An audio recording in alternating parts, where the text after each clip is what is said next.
মৰমৰ ছাত্ৰ-ছাত্ৰীসকল, আজি মই তোমালোকৰ সন্মুখত আলোচনা কৰিম ক্লাছ 10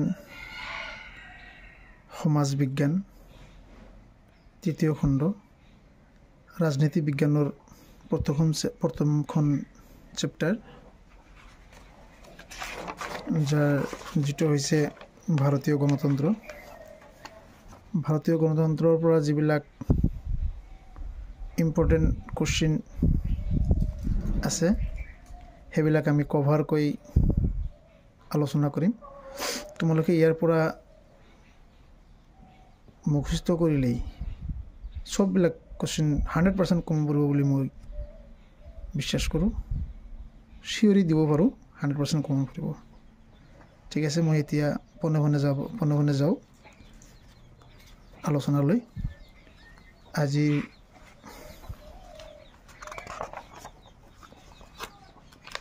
আলোচনাটো হ'ব পলিটিকেল সায়েন্সৰ প্ৰথম চেপ্টাৰ ভাৰতীয় গণতন্ত্ৰ। প্ৰশ্ন হৈছে নম্বৰ 1, তলত দিয়া প্ৰশ্নসমূহৰ উত্তৰ কৰা। ভাৰতীয় সংবিধানৰ 1976 চনত হোৱা 42 নম্বৰ সংশোধনী আইনৰ জৰিয়তে কোনটো শব্দ প্ৰস্তাৱনাত সংযোজন কৰা হৈছিল? এনচাৰ হ'ব সমাজবাদী। তলৰ কোনটো ব্যক্তি সংবিধান খচৰা কমিটিৰ সদস্য নাছিল? N Gopalaswami, Iyengar, KM. Munshi, Jawaharlal Nehru, DP. Khaitan. শুদ্ধ উত্তৰটো হ'ব জৱাহৰলাল নেহৰু। চি নম্বৰ, ভাৰতৰ সংবিধান সভাৰ প্ৰথমখন বৈঠকত কোনে সভাপতিত্ব কৰিছিল? অপশ্যন দিয়া আছে doctor B R. Ambedkar, N Gopalswami, doctor Sachchidananda Sinha, Syed Mohammad Saadullah. শুদ্ধ উত্তৰটো হ'ব ডক্টৰ সচিদানন্দ সিনহা। নেক্সট, সমাজবাদী, ধৰ্মনিৰপেক্ষ আৰু ঐক্য শব্দবোৰ সংবিধানৰ 42তম সংবিধান সংশোধনৰ জৰিয়তে প্ৰস্তাৱনাত সংযোগ কৰা হয়। 20 জানুৱাৰী 1950 চনত, 15 আগষ্ট 1948 চনত, 18 ডিচেম্বৰ 1976 চনত, 2 অক্টোবৰ 1955 চনত। শুদ্ধ উত্তৰটো হ'ব 18 ডিচেম্বৰ 1976 চনত। সংবিধান সভাৰ স্থায়ী সভাপতি জন হ'ল doctor Rajendra Prasad, doctor Sachchidananda Sinha, doctor B R. Ambedkar, Jawaharlal Nehru. শুদ্ধ উত্তৰটো হ'ব ডক্টৰ ৰাজেন্দ্ৰ প্ৰসাদ।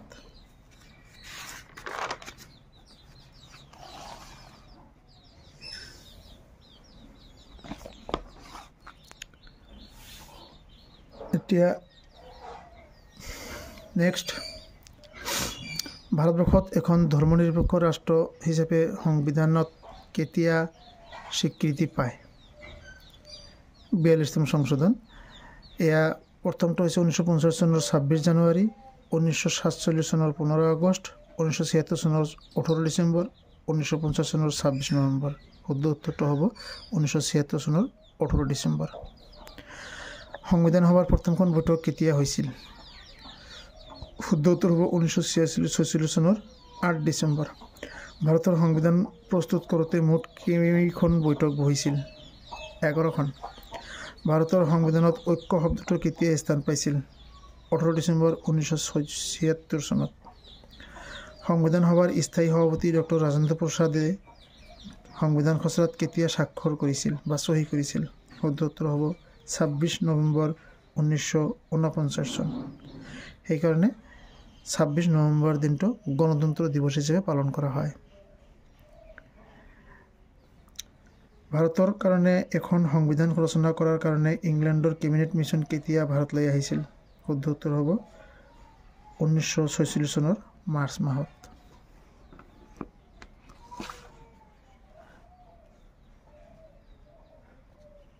নেক্সট, কিছুমান আৰু ইম্পৰ্টেণ্ট কুৱেশ্যন দিয়া আছে, এইবিলাক মুখস্থ কৰিলেও আমি অপশ্যনেল কুৱেশ্যনবিলাক এনচাৰ কৰিব পাৰিম। ইয়াৰ উপৰিও বেলেগ বেলেগ কুৱেশ্যন এনচাৰ কৰিব পাৰিম। জানিবলগীয়া বহুত কথা আছে।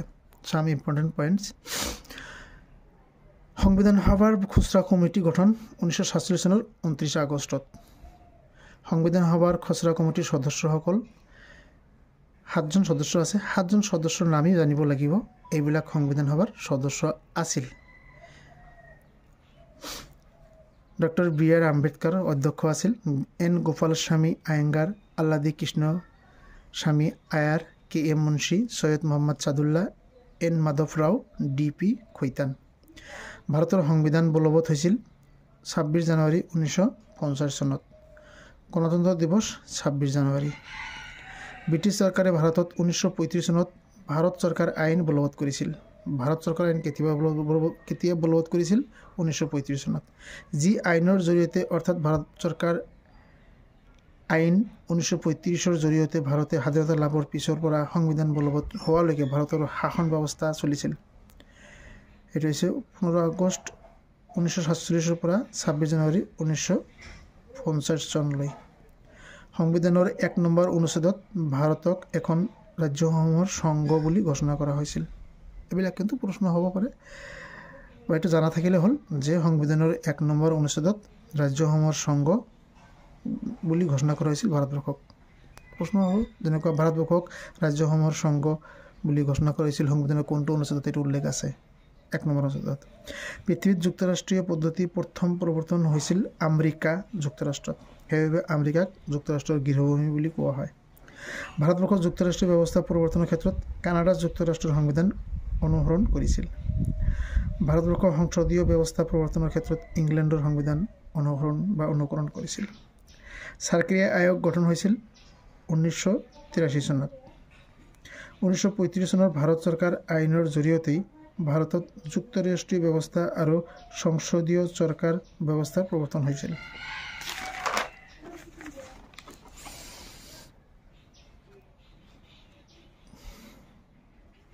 নেক্সট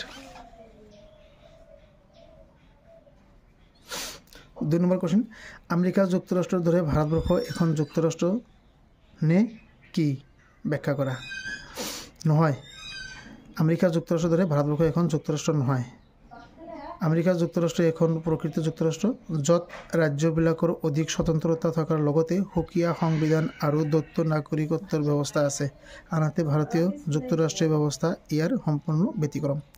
আমেৰিকা যুক্তৰাষ্ট্ৰৰ দৰে আমাৰ ভাৰতীয় যুক্তৰাষ্ট্ৰত অংগৰাজ্যসমূহৰ বিলগ্ন অথবা আঁতৰি যোৱাৰ অধিকাৰ আছে।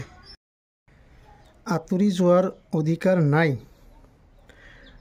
ভাৰতৰ অংগৰাজ্যবিলাকৰ ৰাজ্যপালৰ নিযুক্তি প্ৰক্ৰিয়াই ভাৰতবৰ্ষক যুক্তৰাষ্ট্ৰীয় চৰিত্ৰ প্ৰদান কৰা নাই, যিটো আমেৰিকা যুক্তৰাষ্ট্ৰৰ সম্পূৰ্ণ ব্যতিক্ৰম। আমাৰ ভাৰতবৰ্ষ আমেৰিকা যুক্তৰাষ্ট্ৰৰ পৰিৱৰ্তে কানাডাৰ সংবিধানত থকা ঢিলা যুক্তৰাষ্ট্ৰ অনুকৰণ কৰি এক ব্যতিক্ৰমী যুক্তৰাষ্ট্ৰ প্ৰৱৰ্তন কৰিছে। নেক্সট, আমেৰিকা যুক্তৰাষ্ট্ৰ আৰু ভাৰতীয় যুক্তৰাষ্ট্ৰীয় ব্যৱস্থাৰ মাজত থকা পাৰ্থক্যসমূহ আলোচনা কৰা। এইখিনি লিখি দিলেই 1 নম্বৰ কুৱেশ্যনটো লিখি দিলে, এই আগৰ কুৱেশ্যনটো লিখি দিলেই এনচাৰটো হৈ যাব। ভাৰতবৰ্ষক নেক্সট কুৱেশ্যন, ভাৰতবৰ্ষক কিয় সাৰ্বভৌম সমাজবাদী ধৰ্মনিৰপেক্ষ গণতান্ত্ৰিক গণৰাজ্য বোলা হয়? 2020 আহিছিল। এনচাৰ লিখিম, ভাৰতবৰ্ষ এখন সাৰ্বভৌম সমাজবাদী ধৰ্মনিৰপেক্ষ গণতান্ত্ৰিক গণৰাজ্য। সংবিধানৰ প্ৰস্তাৱনাত উক্ত শব্দবোৰ বাৰুকৈয়ে প্ৰতিফলিত হৈছে। বৰ্ণনা কৰিম বা বিশ্লেষণ কৰিম। সাৰ্বভৌম, ভাৰতবৰ্ষ এখন সাৰ্বভৌম ৰাষ্ট্ৰ।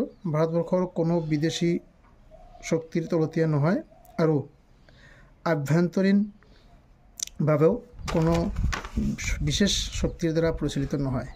সমাজবাদী, ভাৰতবৰ্ষ এখন সমাজবাদী ৰাষ্ট্ৰ। সংবিধানৰ 42 নম্বৰ সংশোধনী আইনৰ জৰিয়তে 1976 চনত এই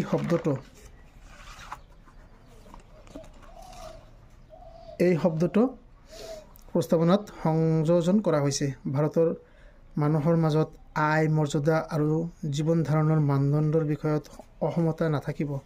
উৎপাদনৰ আহিলাসমূহ জাতীয়কৰণ হ'ব। ধৰ্মনিৰপেক্ষ, ভাৰতবৰ্ষ এখন ধৰ্মনিৰপেক্ষ ৰাষ্ট্ৰ হ'ব।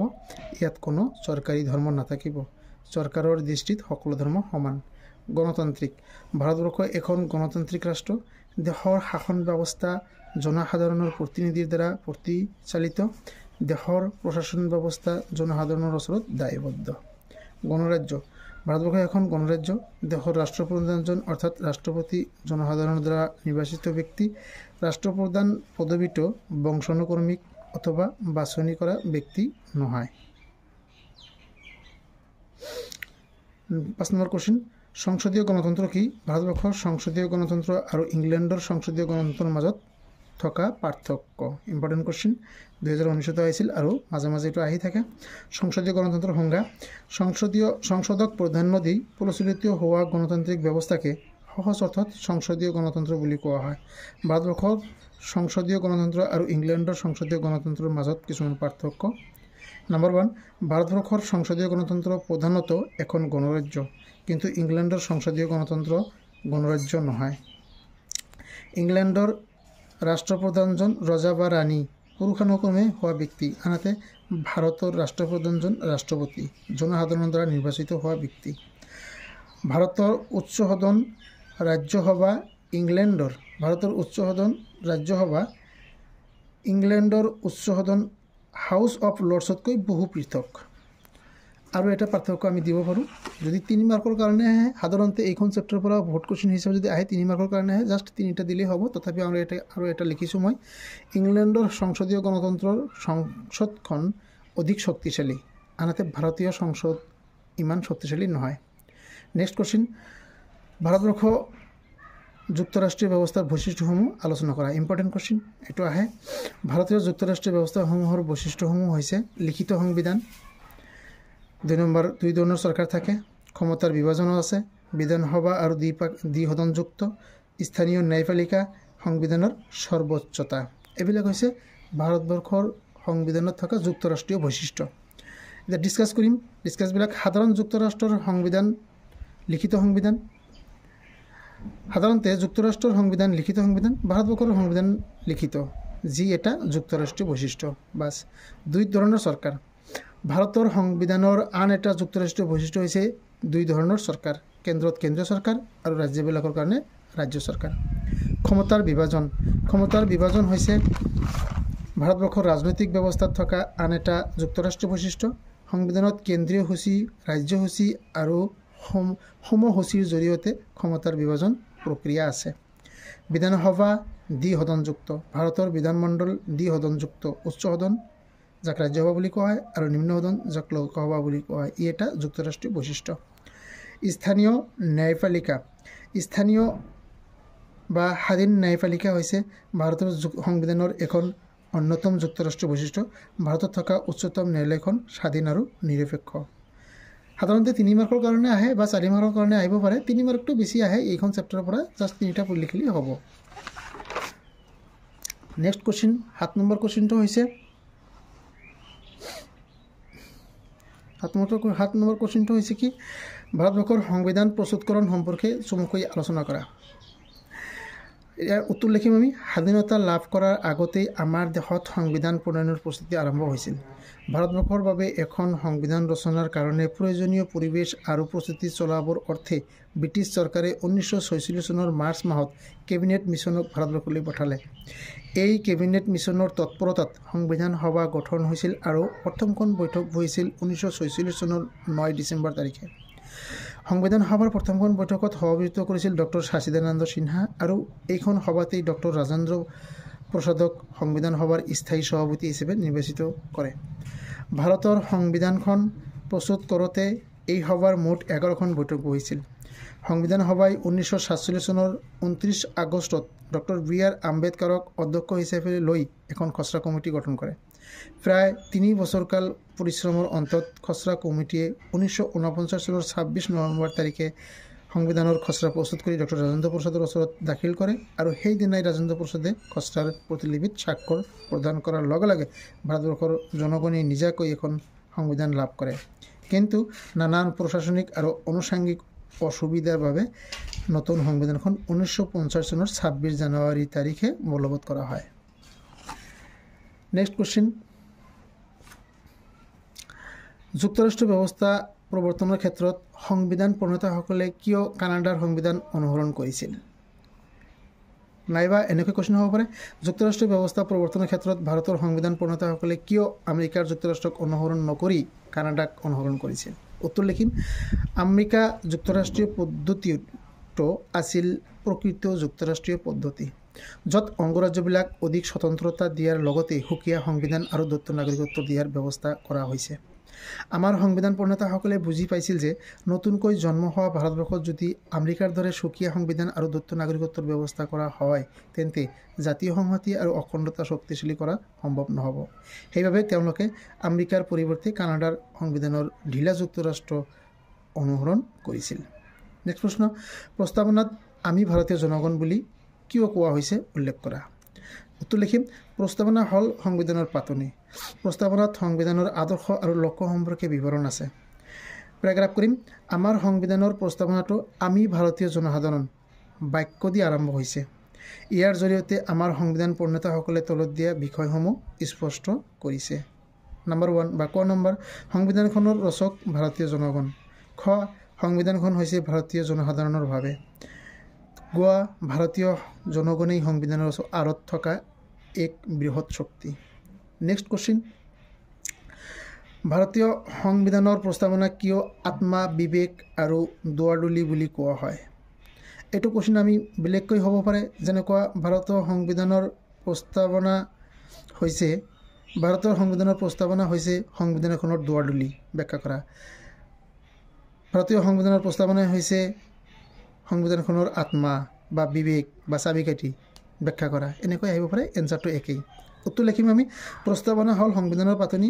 ভাৰতবৰ্ষৰ সংবিধানৰ প্ৰস্তাৱনাত সংবিধানৰ মূল বিষয়বস্তু যেনে আদৰ্শ আৰু লক্ষ্য সম্পৰ্কে বিৱৰণ আছে।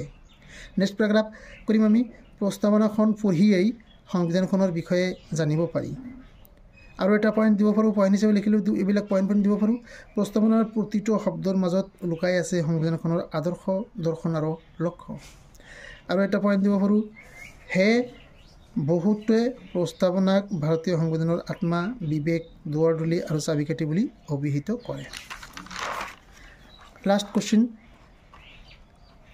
দিব পাৰোঁ আমি, কি কৈছে, আমেৰিকাৰ দৰে ভাৰতবৰ্ষ এখন যুক্তৰাষ্ট্ৰ হয়নে আলোচনা কৰা। এইটো 2 নম্বৰ কুৱেশ্যনৰ লগত মিল আছে, সেইটো লিখিলে হৈ যাব। নেক্সট কুৱেশ্যন, ভাৰতীয় সংবিধানৰ প্ৰসংগত নেহৰুৰ উদ্দেশ্য সম্বলিত প্ৰস্তাৱ 3টা আলোচনা কৰা। ভালেকেইটা প্ৰস্তাৱ লিখিছিল, তাৰ পৰা 3টা প্ৰস্তাৱ লিখিলেই হ'ব। নম্বৰ 1, সংবিধান সভাই ভাৰতবৰ্ষক স্বাধীন, সাৰ্বভৌম প্ৰজাতন্ত্ৰ হিচাপে ঘোষণা কৰিবলৈ দৃঢ় প্ৰতিজ্ঞ। খ, সংবিধানত অনুসূচিত জাতি, জনজাতি, অনুন্নত সম্প্ৰদায় আৰু সংখ্যালঘু জনসাধাৰণৰ সুৰক্ষাৰ ব্যৱস্থা থাকিব।